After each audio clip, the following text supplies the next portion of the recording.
ওম শান্তি শান্তি শান্তি। মন্ত্রে বিদ্যা দ্বারা অমৃতরূপ পরব্রহ্মকে লাভ করা যায় এই কথা বলা হয়েছে, যাতে পরব্রহ্ম পুরুষোত্তমের যথার্থ স্বরূপ জানার জন্য মানুষের রুচি এবং উৎসাহ বৃদ্ধিপ্রাপ্ত হয়। মানব জন্ম অত্যন্ত দুর্লভ, তা পেয়েও যে মানুষ পরমাত্ম লাভের সাধনায় তৎপরতার সঙ্গে নিযুক্ত না হয়, সে অত্যন্ত শোচনীয় ভুল করে। এই জন্যই শ্রুতি বলছেন যে যতদিন এই দুর্লভ মানব শরীর বিদ্যমান, ভগবৎ কৃপায় প্রাপ্ত সাধন সামগ্রীও সুলভ, আর তার মধ্যেই যত শীঘ্র সম্ভব পরমাত্মার জ্ঞান যদি লাভ করা যায়, তাহলেই সর্বাঙ্গীন মঙ্গল, মানব জন্মের পরম সার্থকতা। যদি এই সুযোগ হেলায় হারিয়ে যায়, তাহলে মহাবিনাশ ও অপরিমেয় ক্ষতির অনিবার্য গ্রাসে পড়তে হবে। পুনঃ পুনঃ জন্ম মৃত্যুর প্রবাহে ভেসে যেতে হবে। বিলম্ব করে ফেললে শুধু কেঁদে কেঁদে অনুশোচনা করা ছাড়া আর কিছুই করার থাকবে না। সংসারের ত্রিবিধ তাপ এবং আরও নানা রকম যন্ত্রণার হাত থেকে মুক্তি পেতে হলে এই একটি পরম সাধন আছে যে মানুষকে তার জীবনকালের মধ্যেই দক্ষতার সাথে সাধনা করে চিরকালের মতো জীবনের সার্থকতা সম্পাদন করে নিতে হবে। মনুষ্য জন্ম ভিন্ন, আর যত প্রকার জন্ম আছে সেগুলি কেবল কর্মফল ভোগের জন্যই হয়ে থাকে।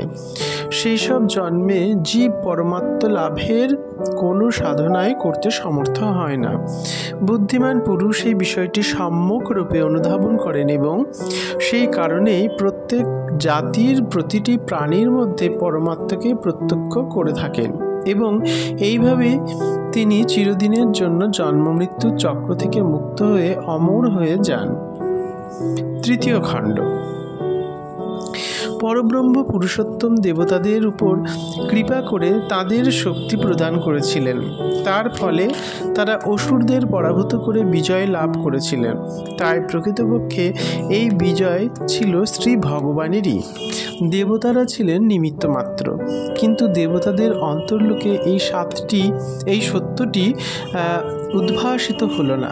তারা ভগবানের কৃপার দিকে দৃষ্টিপাত না করে তার মহিমাকে নিজেদের মহিমা বলে ধারণা করলেন এবং অভিমানের বশবর্তী হয়ে ভাবতে লাগলেন যে তারা অত্যন্ত শক্তিশালী এবং নিজেদের শক্তি এবং পৌরুষেই অসুরদের পরাজিত করেছেন।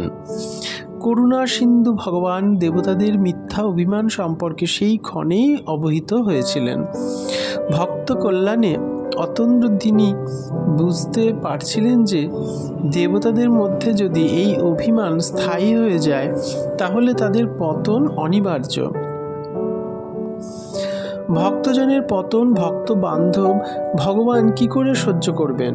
তাই দেবতাদের ওপর কৃপা করে তাদের দর্প চূর্ণ করার জন্য তিনি তাদের সামনে এক দিব্য যক্ষ মূর্তিতে আবির্ভূত হলেন।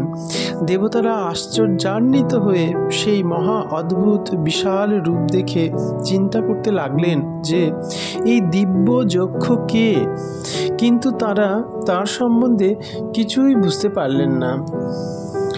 দেবতারা সেই অতি বিচিত্র মহাকায় দিব্য বক্ষকে দেখে মনে মনে কিঞ্চিত স্বতন্ত্র হলেন এবং তার পরিচয় জানার জন্য ব্যগ্র হয়ে উঠলেন।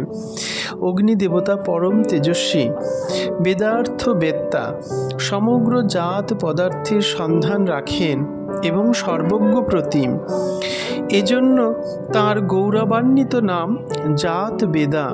দেবতারা এই কাজের জন্য তাই অগ্নিকেই উপযুক্ত বিবেচনা করে তাকে বললেন, হে জাত বেদা, আপনি গিয়ে এই যক্ষের পরিচয় নিশ্চিত রূপে জেনে আসুন যে তিনি কে।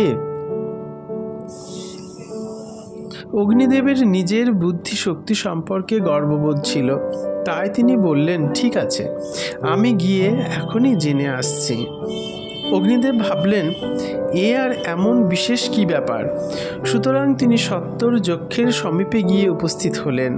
তাকে নিজের সমীপে উপস্থিত দেখে সেই যক্ষ প্রশ্ন করলেন, আপনি কে? অগ্নি ভাবলেন, আমার তেজ ও পুঞ্জ স্বরূপ সকলেরই সুপরিচিত, এ তা জানে না কি করে। সুতরাং তিনি গর্বিতভাবে উত্তর দিলেন, আমি প্রসিদ্ধ অগ্নিদেবতা। আমারই গৌরবময় এবং রহস্যপূর্ণ নাম জাত বেদা।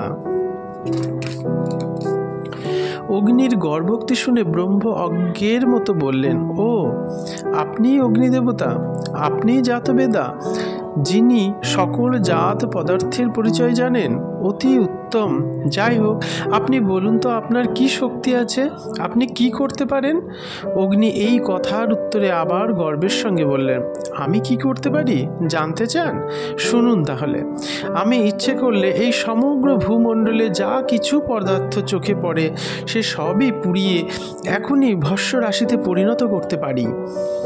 পুনরায় অগ্নিদেবতার গর্ভোক্তি শুনে সকলের সত্তা শক্তি প্রদানকারী যক্ষরূপী পরব্রহ্ম পরমেশ্বর তার সামনে একটি শুষ্ক তৃণ রেখে বললেন, আপনি তো সব কিছুকেই দগ্ধ করতে পারেন, তাহলে সামান্য একটু শক্তি প্রয়োগ করে এই শুষ্ক তৃণটিকে দগ্ধ করুন তো।